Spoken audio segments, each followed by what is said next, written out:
Voices, the things they said. Voices, some from those dead. All the voices heard. Voices, things we say. Voices, they're in your head. All the voices heard. Well, hello, everybody.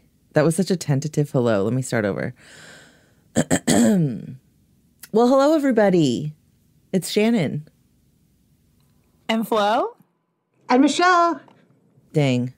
I was trying to do the tentative thing since you were tentative the first time. Because you know Skylar's not going to cut that out. So it's going to be that and then you clearing your throat and going, well, hello. So. Yeah, well, I wasn't fully prepared. Yeah, so here we are. It's a no Kempa episode. Kempa's in Yosemite. Yes. Taking in the enjoying sight. the great out of doors. Enjoying the great out of doors. And Skylar is doing the things that Skylar does when he's not here with us on the show. Which is Okay, supposed to be going to a concert in San Francisco, but then he kind of manned himself out of that because it's a school night. That I have to happens. say, I don't disagree with that. I do, I feel the disappointment, but I don't disagree with the, old personing yourself out of things from time to time. I do. I literally give away half of every concert ticket that I buy. Yeah, I see that a lot on your social media. I get full of ambition and enthusiasm, and I buy the thing, and then the day creeps up on me, and either something happens or I'm just really tired. Yeah. No, absolutely not. That's not a thing. When I buy tickets to go to a thing, we're going to a thing. My thought is that it's a sunk cost. So I might, if I don't feel, I'm not going to torture myself to go do something, and I'm like, dread. But yeah, but also I get to give a lot of tickets away to my friends, and that's pretty. That's great. true. That's true. That's nice for the people around you, for sure.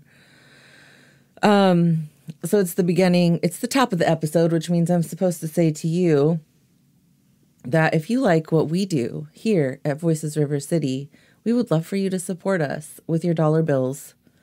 So if you go to patreon.com/voicesrivercity, you can give us varying denominations of dollars to support this good work.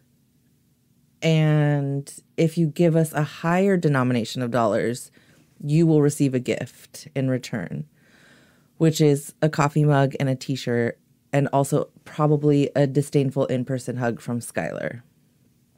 Because, that's the thing that he does, disdainful hugs.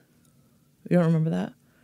I don't. Why are they disdainful?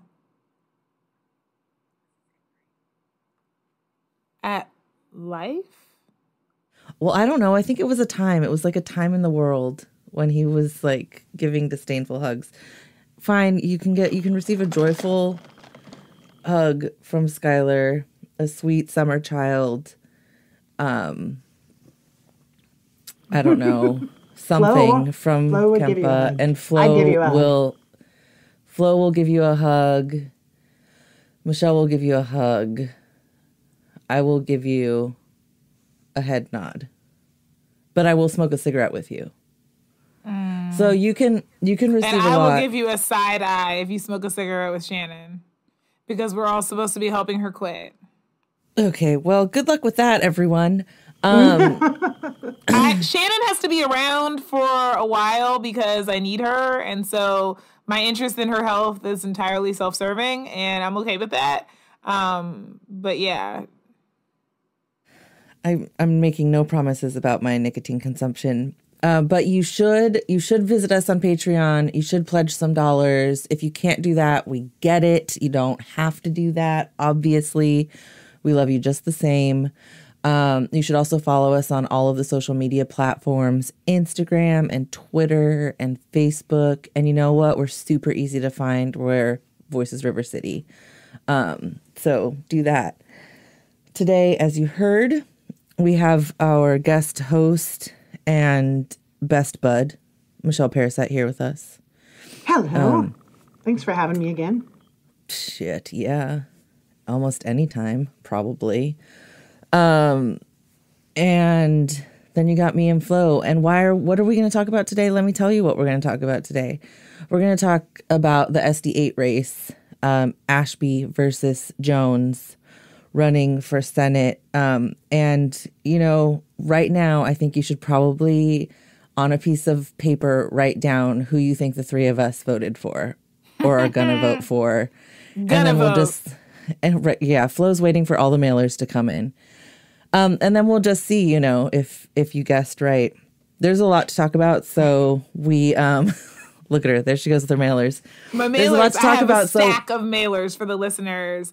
She also has mailers from last year. I also have mailers from last time because I love a good mailer. I showed them my favorite mailers from the 2020 election are this one and this one. These are Prop 19 mailers for those who can't see. Listen. The Prop 19 mailers won for just hilariousness and general, like, why are you doing this? And I love it. And so as many of you probably at this point know, I like to wait until election day to vote. So that way I get all of the mailers and then I line them up and I decide on like which one is the most compelling, which one has the most lies, which one is the most ridiculous, and which one is the funniest. And I do this every election. It's my favorite thing. So I keep a pile of mailers and I pulled out the ones for this race, Ashby v. Jones. Nice.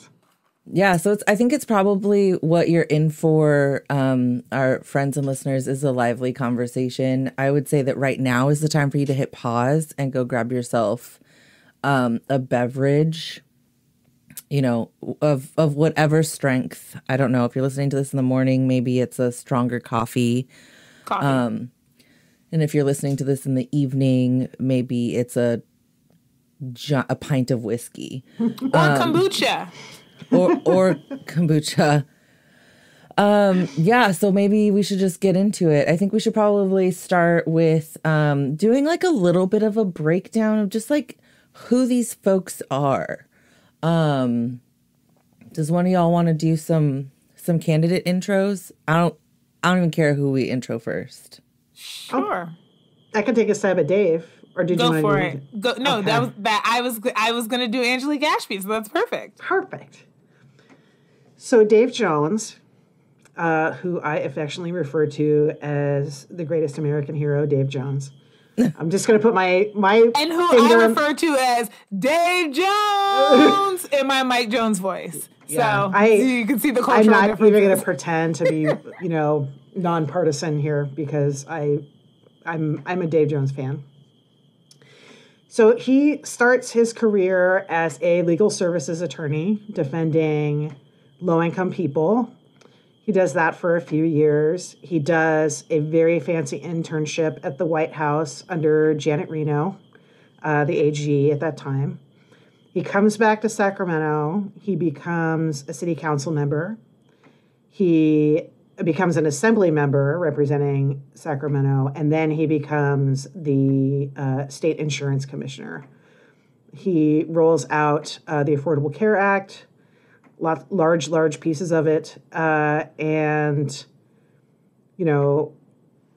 decides to run for a state senate. He professionally works in climate work and climate policy, and he is a pretty great guy. Do we want to go into like some of the policy, some other things that they worked on? Yeah. So while at City Council, Dave Jones writes, probably at that time, one of the best in the nation, mixed income inclusionary housing ordinances, which requires 15% of all new housing developments, units in housing developments to be affordable, which is pretty awesome. Which later Angelique Ashby would be on the council that repealed it. What else? He authors the living wage ordinance, the domestic partners ordinance before we had same-sex marriage, community and schools partnership programs. Just a lot of things. He's done a lot of things. He is, all in all, pretty awesome. I'll punt it over to Flo for Angelique. Okay. So Angelique Ashby is the current city council member for District 1 representing Natomas. She is a graduate of Sac High, and she got her bachelor's degree in sociology from University of California, Davis. And then she earned her JD from the University of Pacific McGeorge School of Law right in Oak Park. She has 3 kids. She's married to a gentleman named Zach, who I believe is he works in emergency medicine. I think he's a nurse. And they have 2 children together, and who are like children age. And then she also has an adult son, who she, I think, raised for 6 or 7 years before she got married. As a single mom, and she frequently talks about how she was a single mom. She was on public assistance. She lived in low-income housing. She used food stamps during the time that she was in law school. She previously worked in, I believe it was I'm trying to remember if it was the DA or the public defender's office. During that time, she also has owned a business. She has served as a neighborhood activist. And like I said, for over the last 10 years, she has been on city council. And she also prides herself as having been the only woman on the council for a good number of those years until Councilmember Valenzuela and Councilmember Vang joined in December of 2020. And she also, I believe, is the only person who gave birth while in office. And so that's another thing that she talks about. So she is a self-proclaimed women's advocate, although the Secretary of State would not allow her to put that down as her job title because it was not an accurate description of what she does. She's a city council member. But that is Angelique Ashby. So these 2 folks are running against each other for State Senate, District 8. Yes. The district currently represented by Dr. Richard Pan, who is I believe he's a pediatrician. And he has been in this seat for, has it been 8 years? Mm-hmm. I think that's right. Yeah. Yeah. And I think this is one of the races that I have seen a lot. Like, there has been a lot of talk on social media, certainly in the news, in our mailboxes. There's been so many mailers. It feels like not a day goes by that there's not a Jones or Ashby mailer that is in my mailbox. As I'm talking, for those who aren't watching us on YouTube, Flo is holding up all of the mailers for this race. And so I think we just want to take the opportunity, one, to address all those things, to give our takes, to talk about the race a little bit more in depth, just sort of unpack what's going on, especially after a week like this one, where the Bee published a story about Ashby giving the city has a suite at the Golden One Center that is very wonderful. I don't know that from personal experience. I just know that when you are in a sports center and the word suite is attached to anything, it's generally an excellent experience. Ashby gave use of that suite to some folks that, maybe she shouldn't have. She also just last night voted yes for City Manager Howard Chan to receive a 7% raise. A $27,000 raise. Which is retroactive for 10 months. So retroactive to February. So she voted yes on that. That was I think the last item on the council agenda last night. And this just days after City Manager Howard Chan publicly endorsed her on his Facebook page. Saying it's not something he usually does, but he definitely needed to weigh in on this race. He had to. He was up for that race. He absolutely had to. Had to say something. So not only I don't know if anyone watched the council meeting, but they trotted out the senior department staff heads to make them all stand up and like say, "Yay, Howard."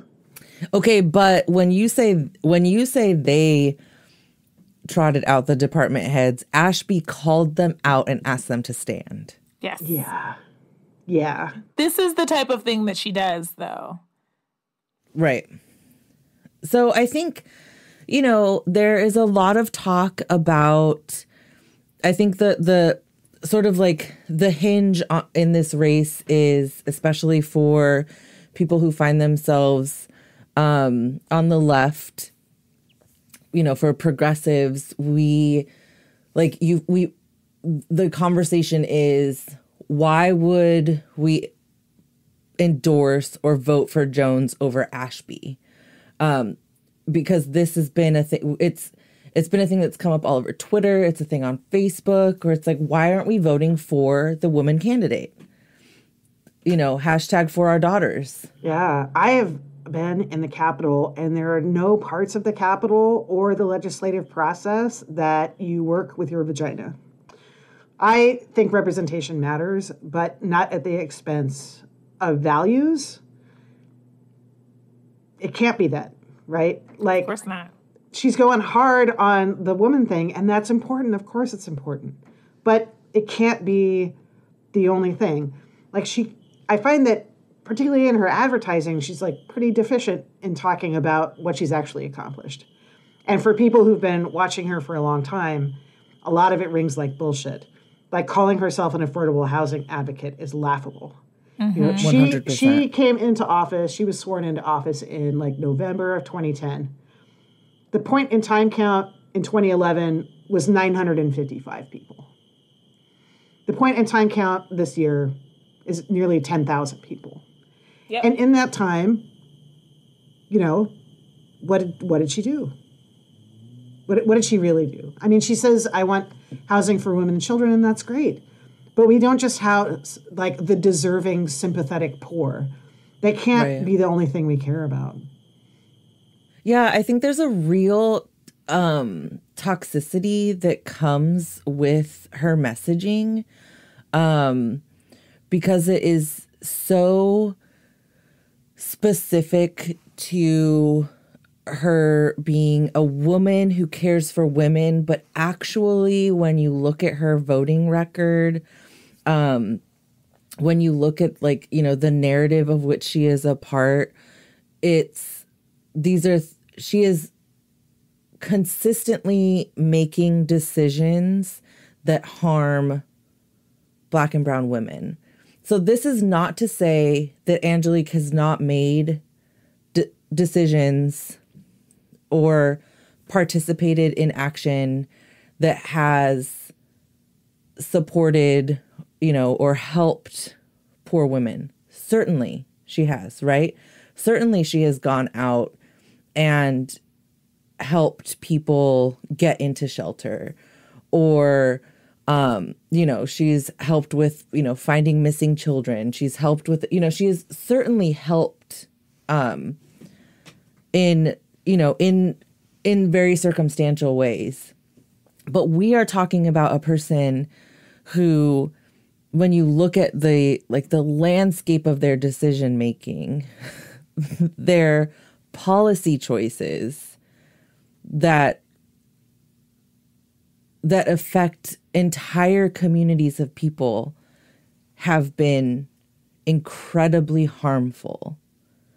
Like, from being on the council that was like, fuck inclusionary housing ordinances, to bringing the most recent like critical infrastructure addendum to the council, you know, I mean, we can talk, we could probably fill like many hours of conversation with how this one person who is a city council member has like directly harmed people because she has made poor policy choices. Yes, absolutely. I'm really trying to figure out how I want to say this because it bothers me so much. So there's a back and forth on Twitter that we had with someone who I think listens to the show, but certainly is, involved in Sacramento. Because the allegation was sort of that it's mostly men coming after Angelique. And I would say, first of all, if you haven't read any of the Sacramento Sister Circle's voter guides, which, by the way, Angelique, if you're listening, I didn't write the sections about you. You'll never know who did because we don't divulge that information specifically, but it wasn't me. And so that's first things. But we have been for years talking about the problem that is Angelique Ashby. It is not new. If you go back on our voter guides, going back years, and that is like, 2016, 2018, like we have talked about Angelique being a problem, even at the times where she was running unopposed and there was really nobody else to choose. So Black women have been calling this stuff out for a while. I think, the other thing that bothers me about this is, I think many of you know, my dad died very unexpectedly when I was almost 12.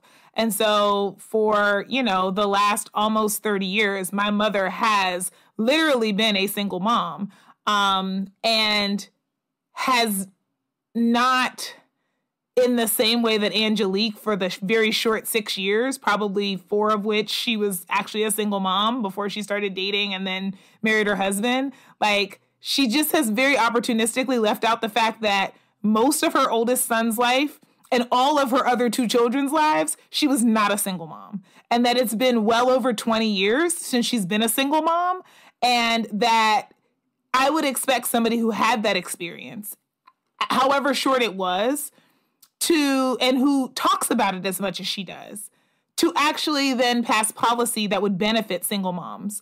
Especially the single moms who often don't tout themselves as single moms because they get pushback for it because they're not white women. And so when we hear single mom and the person is Black or brown, we assume that we assume a whole lot of things about their circumstances. And it's often not positive. And I remember when Holly Mitchell was in, the Assembly and Senate and would talk about being a single mom, and she was not being revered for it. But I also could look at her voting record and show that she really cared about people who came from the same circumstances as her. And so it's frustrating to watch Angelique apply this very whitewashed lens and once again kind of take advantage of and the privilege of this identity that I'm not saying she wasn't a single mom for a short time, but it's a really disingenuous label to use as often as she does when it's as old as it is in terms of her identity and when her politics don't line up with it, because she's essentially convincing people to believe that she cares about things that her voting record shows she doesn't really care about. So I think that's one piece that I just really have to lift up. I think the other thing that is particularly frustrating is the way in which the voices of opposition are not being engaged on merits. So yeah, when we say Angelique has been harmful to women, let's talk about a very recent race. And I don't think this has been discussed really publicly, but Angelique Ashby did not support Alana Matthews when she ran for district attorney. You won't find that anywhere because Angelique was too much of a coward to actually say so directly. So when people asked her, she would say, yeah, Alana and I went to law school together, which is a pretty, crafty and tricky way of making it seem as if you're in somebody's camp, but not actually answering the freaking question. Okay, so that's first thing.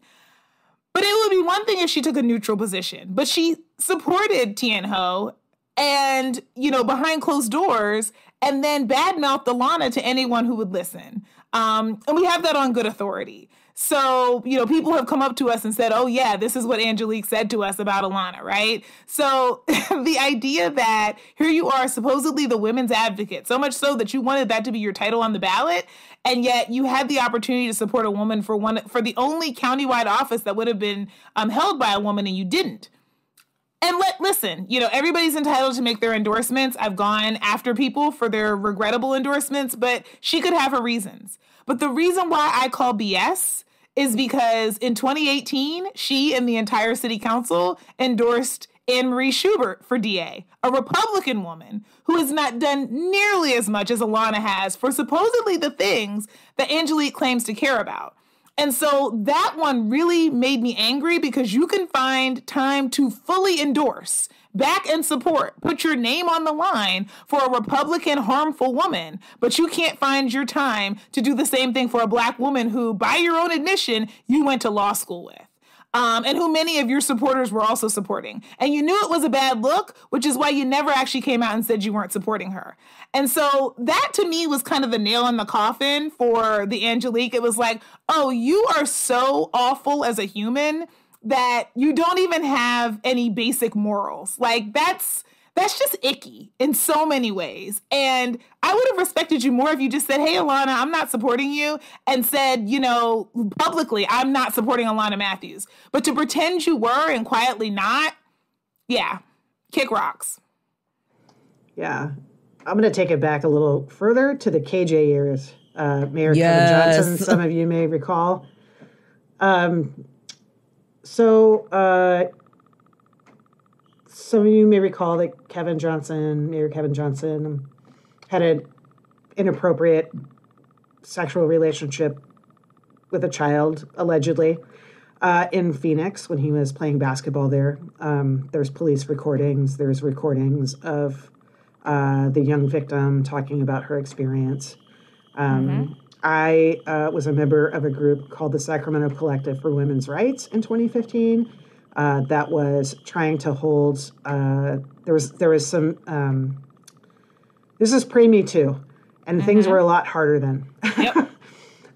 Trying to hold, we had some sexual harassment allegations at City Hall, some for Kevin Johnson, some for other council members, and the stories about KJ had resurfaced, and it was the Deadspin article, right? That came out so then? Because that was how I found out about it. As someone who was not following basketball at the time, I didn't know until the Deadspin article came out. What's crazy, what's so wild, bananas, about this is that like all of those videos and recordings were out before the election, and folks like heard them and elected him anyway, which blew my mind. But then, as things are coming back up, the Deadspin article happened, and they released a recording of the young woman at that time, Mandy Koba's interview with the police, and that really shook up a lot of people. Like, I can't find a single incident where Angelique Ashby tried to hold anyone accountable on that dais. Now, maybe it happened behind closed doors, maybe it just wasn't in the news, but for someone who supports women and children so much, like this, I couldn't find a shred of evidence that she ever tried to hold KJ accountable, ever tried to let him know, like, it's someone who behaves this way, allegedly, trying not to get sued here, someone who allegedly behaves this way cannot be in public office. You can't continue to, and the allegations against Kevin, like, continued with AmeriCorps volunteers at St. Hope, with the daughter of a tenant in one of his buildings. Like, all of these allegations kept coming, and she was completely silent. Like, How do you say you're an advocate for women and children and not step up for women and children? Well, I mean, first of all, like, incredibly fair question. And I think it deserves so much more attention than it has been given. But one of the things that we will hear from Angelique supporters is, well, the way that she held KJ to account was to run against him and then push him out of office. Yeah, that's not how that happened. The community held him accountable and shamed him to the point that he said he wasn't going to run for office anymore. And then she stepped forward, right? Right. Like, it wasn't, her pushing him out.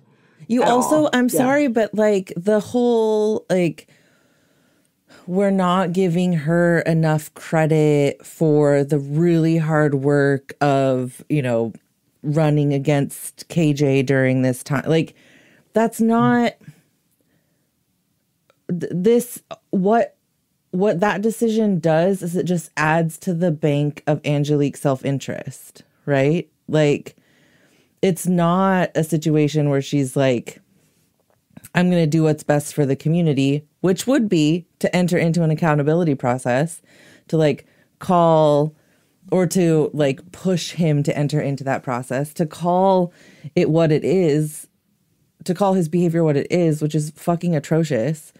But she doesn't do that. I mean, like, time and time again, we find her in these situations where she just kind of sits quietly on the sidelines and then jumps in front of the spotlight after the community has done the work. Mm-hmm. And then is like, I'm a woman. Yay. Vote for women. Hashtag for our daughters. I can't. I mean, I don't know. I mean, you raise really important, issues, Michelle, and I know, a conversation that certainly happened. I found out, as I mentioned, when the Deadspin article came out, and at that point, I was involved in Indivisible, which was the Black collective that KJ was running, and I was actually chairing the health work, and so I left. And I shared with two of my Morehouse brothers worked for KJ at the time. And I sent them the article and I said, some expletives, essentially, like, what is this? And I said, I work in maternal, child, and adolescent health. That's my background as an epidemiologist. And I no longer feel comfortable being affiliated with this person. I didn't know about this because, of my age and the fact that I'm from Pittsburgh, Pennsylvania. We didn't have a basketball team. So I didn't even know when I first got here. People were like, Kevin Johnson did this. I was like, is that a friend of yours? Like, why are you saying his name? Like, I should know him. Like, who is this person? Right. So I'm not a longtime basketball fan. If you weren't, Michael Jordan, I probably didn't know, or Shaq, I didn't really know who you were. And so I found out about this after already being involved. And so then I guess, my Morehouse brothers shared that with him. And so eventually he reached out to me and we had a conversation at Old Soul. And I told him, I'm not comfortable with this. As a person who, stands up for women and for children and for victims, this affiliation doesn't make me feel comfortable anymore. And so we had a further conversation with some members of the Sacramento Sister Circle. But the conversation didn't go well because he sort of felt like that conversation was all he needed to have. And I was like, no, this was an opening conversation about what restorative justice looks like and what accountability looks like to a community. And, a lot of these girls and women look, in some ways like me, or come from backgrounds similar to mine. And I'm not just going to, for the sake of you being the mayor, participate in this way. And we were very clear about that with him as a collective. So when I think about what accountability looks like, we were not sitting, elected officials. We were just members of a collective that had maybe a few thousand members online, and we're going about our business. This was probably even I'm trying to think if it might have been just as or just before we started even the voter guide. And so we didn't have a whole lot of like political clout. We didn't have a whole lot of, organization besides the Facebook group and us getting together once a month. But we thought that was important. And I think, if Angelique didn't know how to do it, there are tons of groups out here. If she really is a woman's advocate that she could have turned to and said, I'd like to do this and I don't know how, and leaned on their leadership. Here's the thing. The folks at that time, so Daniel Conway, the person who was pushing forward the anti-homeless Measure O, was KJ's chief of staff at that time. Yep. And do you know who they hired to do the hit piece against Mandy Koba and do like the deflection? America's landlord, Steve Moviglio. Of course they did. And you know who Angelique Ashby has hired to do damage control?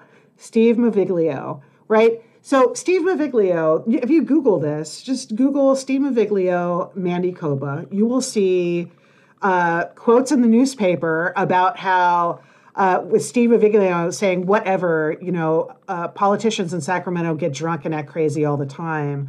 Nobody cares what KJ did like 10 years ago or whatever. And I'm like, really? Nobody cares that he stripped down naked and got in a shower and then into bed with a child? Yes. I'm like, for real? Like, nobody's going to care. So again, right, pre-Me Too, it's amazing what people tolerated from electeds and their seconds even a short time ago. But that Angelique Ashby would actually hire this guy who defended KJ when all of this is going down is extra gross.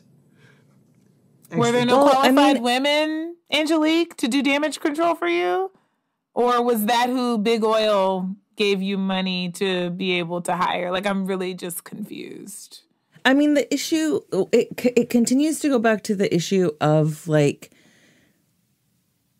there is a lot of tokenization of women's issues, also Black women, Black people that come out of the Ashby camp. Like, yes, it's only here's the thing is that she is smart enough to know when to, like, maybe it's not smart enough. She is manipulative enough to know when to, like, bring certain folks into the conversation and when to bring certain things up, like, in her communications.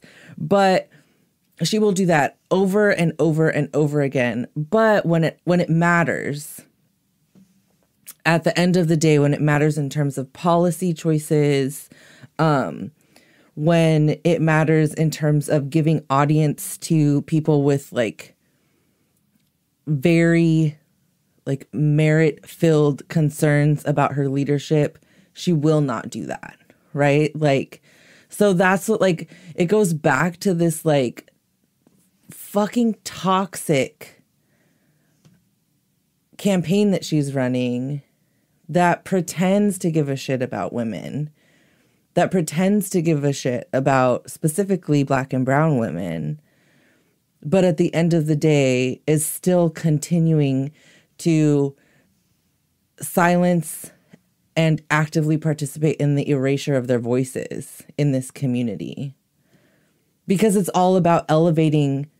Like, I'm not saying that Angelique doesn't give a shit about women. I think that she does give a shit about women, but she only gives a shit about women who look like her. That's the caveat. And so I need her to say, I am a white women's advocate, a middle-class white women's advocate. And then I would have no problem with her because she would be honest, but she's not willing to do that.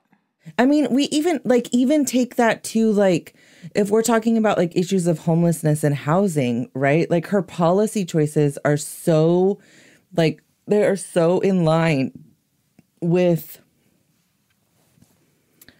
upholding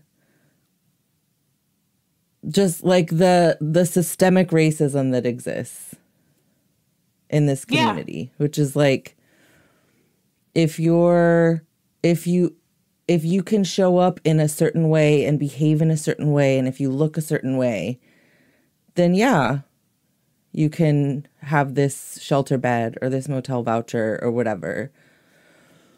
But if not, sorry. And I'm sorry, but, like, we can't we find ourselves in this space. I think this race, there is truth to the argument that's like, this race has like become deeply personal. And I think that it has in so many ways. It's hard for something not to become deeply personal when we're talking about silencing Black and brown women's voices. But I think the other thing is that you have people who are people who are personal friends with Angelique outside of her role as an elected official, being like, but she is so cool. Like, and she will help anyone, and she's like a shirt off her back kind of person. Yeah, but that's not like, that's not about that. It's not why we vote for people. No, right? It isn't. And she's really good at cultivating the young Democrats in Sacramento, like the young the young Democrats of Sacramento County, FemDems. There's like these groups of young people. And she's reaches out to them. She makes them feel important. She makes them feel special. She helps. She them says jobs. people's names. She says thank you all the time. Pays She's them, really good at that. She pays them small stipends to work on her campaign. Like, this is how a lot of electeds, like, you just build like a crew of people who are like deeply devoted to you, and it doesn't have anything to do with your policy. And it's all relationships. Yeah. And I guess that's smart, but it's not. It's manipulative. Well, It's not a reason to vote for her. Let's talk about her policy, though, because I think it's really important that we get into this. So, when it came time when Measure C was on the ballot in 2020, she, again, came out against it. Measure C was rent control. For real rent control in the city of Sacramento. She came out against it.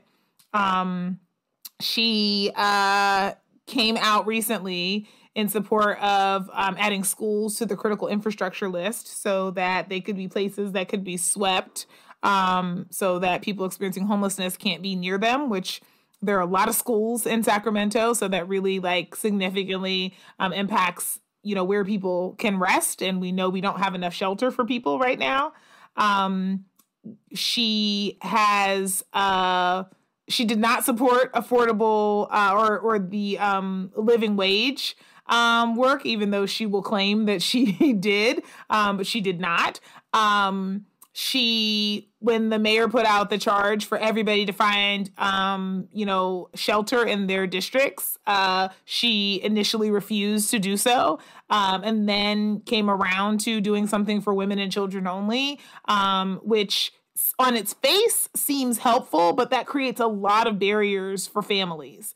And so, I think especially as a Black woman, when I hear things like that, I'm like, oh, this is another structural opportunity for you to split up families. So if we have an intact family that wants to move together, we can't, because you're saying that that multiple people in this, family may not be able to go. If there are any adult men in the family, maybe, adult, siblings, or adult partners, they can't come with a family. And so it's just a really, I'm not saying that there aren't spaces that can be designated for women, but the idea that we are in this space and that's where she landed, there are just so many examples. And so what I found really frustrating about the conversation that we were having, on social media about the time when there was this person who was essentially, targeting and harassing an encampment, and that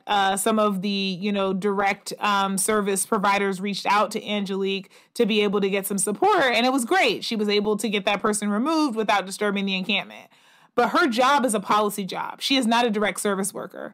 And so a better opportunity would have been for her to write an ordinance that would have duplicated whatever she did in that moment to make sure that all of the encampments were afforded that level of protection when a similar circumstance came about. And that's the type of thing that she misses out on the opportunity for. So she's happy to jump in for these, what I call photo op opportunities where, and she may not have taken a photo, but I just mean like it leaves a lasting impression on the people that you were involved with. And she can swoop in and be the hero for the day. But the hero we really need is somebody who says, this is a policy need, and we are going to put something in place so that when I'm gone in December, that thing that I did that worked so well will persist without me. And that's a thing that time and time again, I don't see her doing. When it comes time to be able to talk about when the warming centers are going to be open and what the threshold is going to be for when we open up the cooling centers and all of those kinds of things, she's nowhere to be found. And she's not defending the people who are most vulnerable in our communities. And so I have a real problem with offering someone who is not deserving a promotion. Well, I think we also, we have to go back to, well, for me anyway, when I think about voting, I think about a person's consistency in terms of their leadership, right? So I have consistently witnessed, because I watch council meetings obsessively, I have consistently witnessed Angelique make decisions that harm people, women.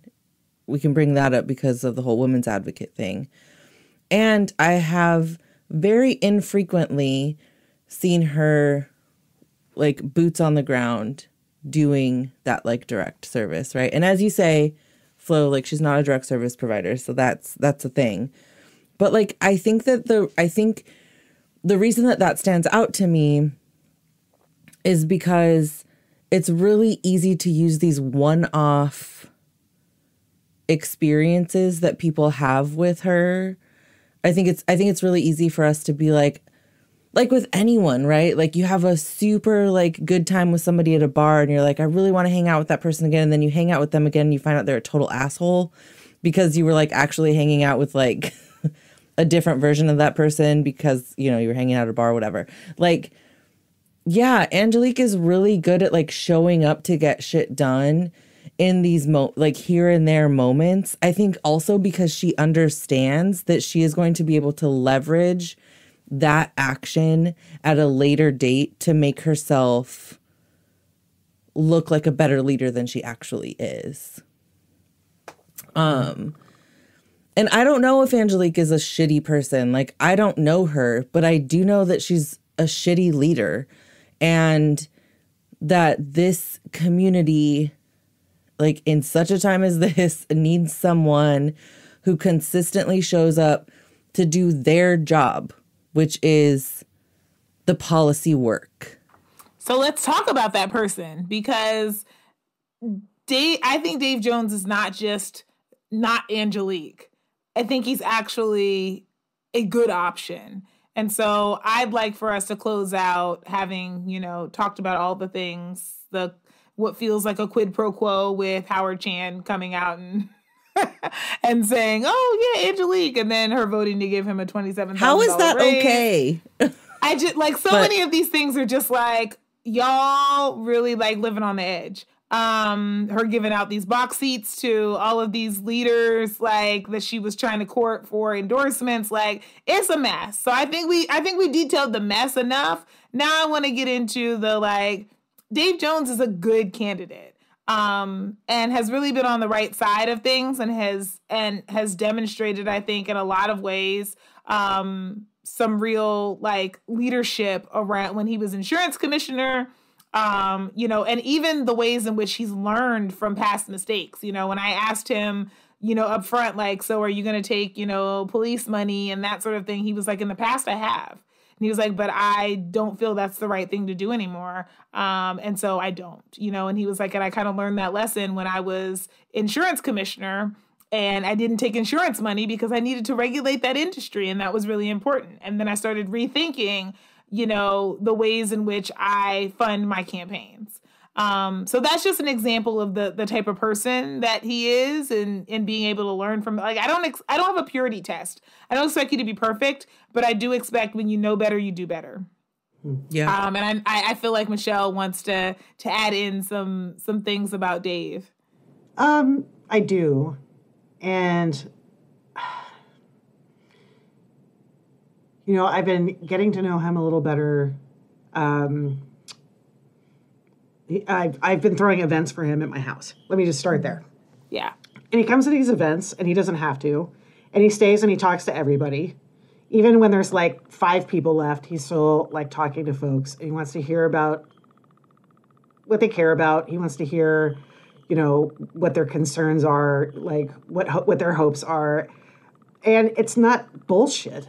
He's not like, you know, when someone is glad handing you, and, you know, he just doesn't do that.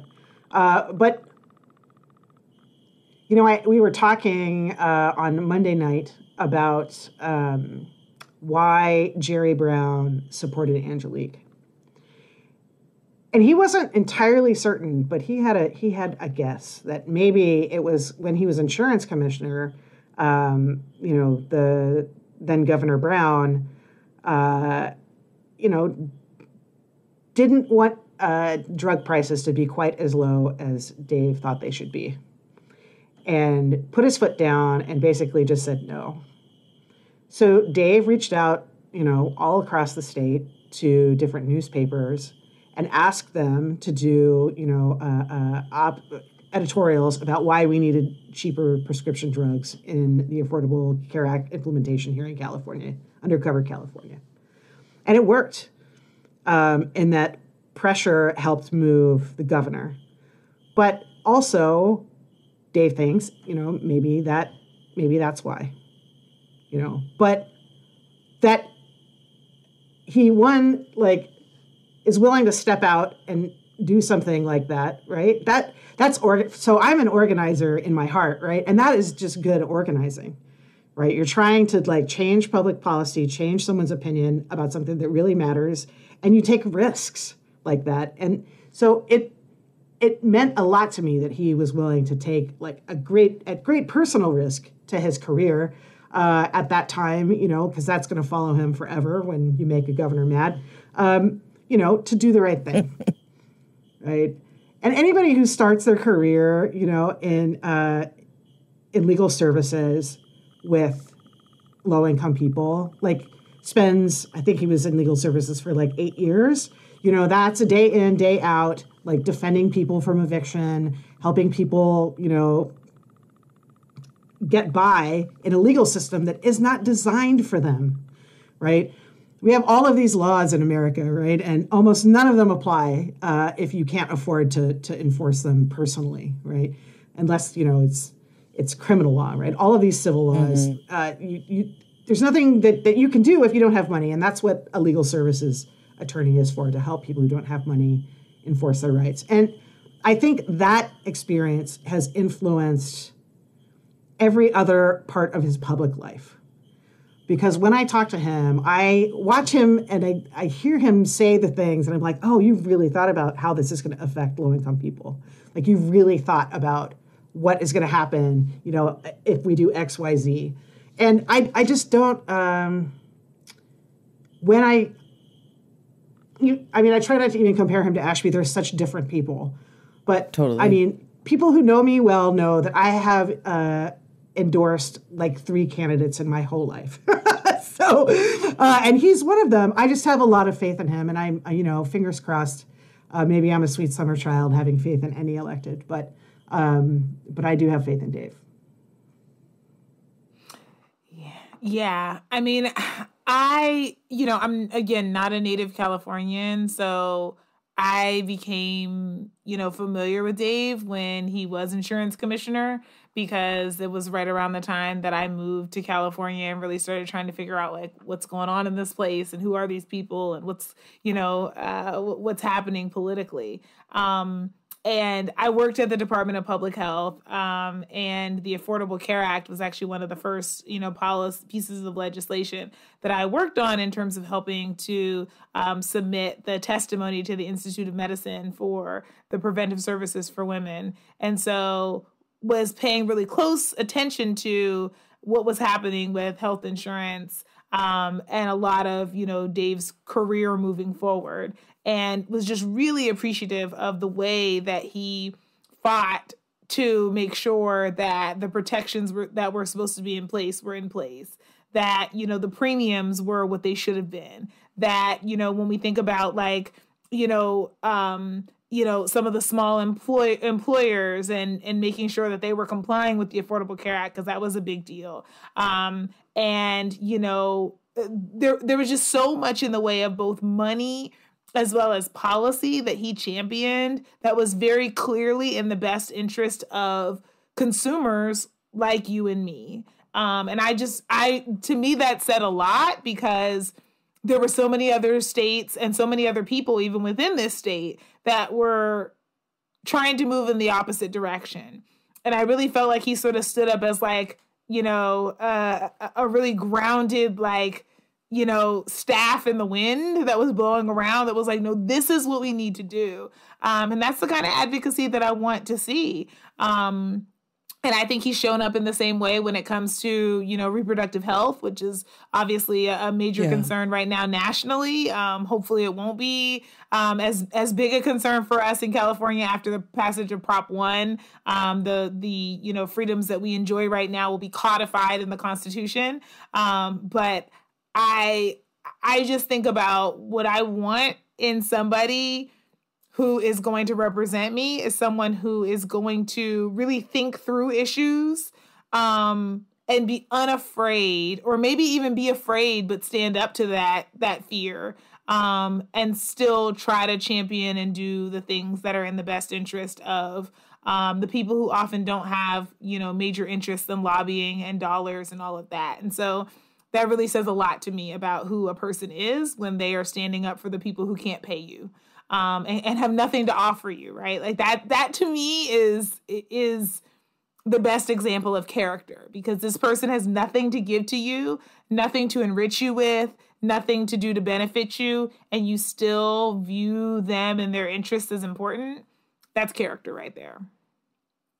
Yeah, I'm with you. I think that like there is something huge to be said for a candidate who has, for one, just a history of policy that is so inclusive and really leans toward equity. And I think that especially in the time that we find ourselves, like, we need somebody in that seat who is able to look at all of the things that are put before them and think about the person who has significantly less in terms of access and resources, and think about like the person with the most barriers. Does this work for them?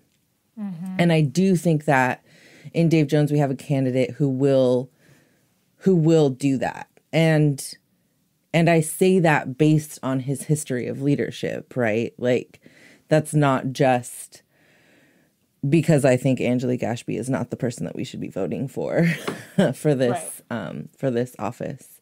Thankfully, it's both and this time. Right. Sorry, you were going to say something, Michelle? Just sometimes you can know a person by who their enemies are too, and that the oil industry is dropping, what are we at now? However many millions of dollars. Yeah. Like 1.4 million against Dave Jones. Their most popular message, though, so far in the last few days, Flo may be able to confirm this, looking at her, is that Dave Jones is coming to take your Medicare, like, which is the wildest assertion. One, because Dave loves Medicare, but also because that's a federal program. Like, he doesn't control Medicare. It's pretty wild to me that you can essentially say whatever it is that you want. There it is. Yeah. Big oil. I mean, is I lying think about that's the Dave thing, Jones. right? They just say whatever they want. they really, all of these like IEs, they can say whatever the fuck they want, and they really hope that like you're not paying attention, that you're just reading like the big bold "Don't vote for Dave Jones," and making a decision based on that. And on the day that folks are listening to this, we've got it's under a week until it's time to turn those ballots in. And we know that we're probably under 20% in terms of voter turnout. So this really is the time to, I think, if we're going to, as we like to do, end with a call to action that doesn't make us want to light our hair on fire. I think the time now is to, like, from my perspective, it's one, to ask your pals if they've voted yet. And if they haven't, and they're willing to take your input to do that, but also really encourage people to lift up the Sacramento Sister Circle voter guide. Because when it is time to vote, we need to be listening to Black women. We need to be trusting Black women. That is not something that is done enough. And we are just like beyond lucky that there is a group of incredibly dedicated Black women who put together a voter guide for this community when it's time to bubble in those votes. So I think it's really, this is sort of like feet on the ground, getting the bug in people's ear, to get out there and bubble in Dave Jones is what I would say. Yep. And when you're done reading that incredibly awesome voter guide, go ahead and drop some dollars in the tip jar over at the Sister Circle webpage, because that is hard work, and it's so well written, and it's funny. It's so and it's good. It's so well researched. Like, I am excited every time I read it, and we need to. Oh my gosh, same. Not just tell them how awesome that it is and appreciate them, but show them with support. Yeah. Thank you for that. Yes. It really is a collective effort. I think there were 30 authors this time around. So Incredible. when we say it really is a team effort, we really do support each other and talk through, like, so what about this? And what about these considerations? And have we considered, and who should you reach out to talk about this? So it really is a labor of love, and a labor of love for community. So strongly encourage people to check it out. It's a guide. BWAPA is the only of the entities involved that make actual endorsements. We made an exception to that for the Sister Circle with Alana Matthews in the primary, just because we all felt really strongly about her. Because right? But with the exception of that, we usually just make recommendations, but WAPA endorsements are also listed in there. So consider those. We consider it a resource. We recognize everybody won't agree with us on everything, and there are some times when we're like, girl, I don't know. Right. Here's our best. Like, this is all, we're gonna lay it out for you and let you decide. But yeah, just hoping that you all vote and tell other people to vote. Local elections really can be decided by single digit votes. Yeah. So it is incredibly important that we all show up for that, and don't let your disillusionment with national politics take away your opportunity to actually vote specifically on propositions and measures, which are policy. You are the decision maker. You're not elected, but you're still the decision maker in those. So really don't abdicate on that responsibility, because there are big things that you may care about that are actually on your ballot. I also think I want to add a call to action, which is that these days just before Election Day, for those of us who just give so many damns about what is going to happen on Tuesday, These days can be really long and they can be stressful and they can feel really intense. And Tuesday can be an incredibly stressful day. And so in addition to making sure that you're voting and your friends are voting, just taking care of yourself and like turning off your phone and getting away from Twitter and just spending a little bit of time like staring at a wall maybe, or reading a book or watching a program, whatever it is that you do to sort of recharge. It's really hard work to be a person who is like so deeply involved in organizing during election time. So take care of yourself, folks. We're so glad you listened. We love you.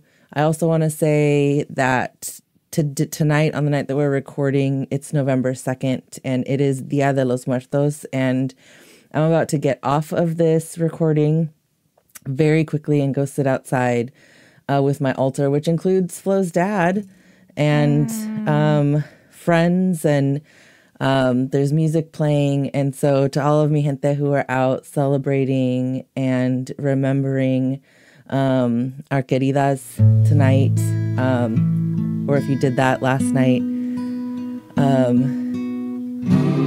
it's good to be in community with you. And I hope your dia was a celebration to remember. So thanks for listening, y'all. Thank you. Thanks for listening. I guess that's it. We're all done. Make sure you vote, okay? Bye-bye.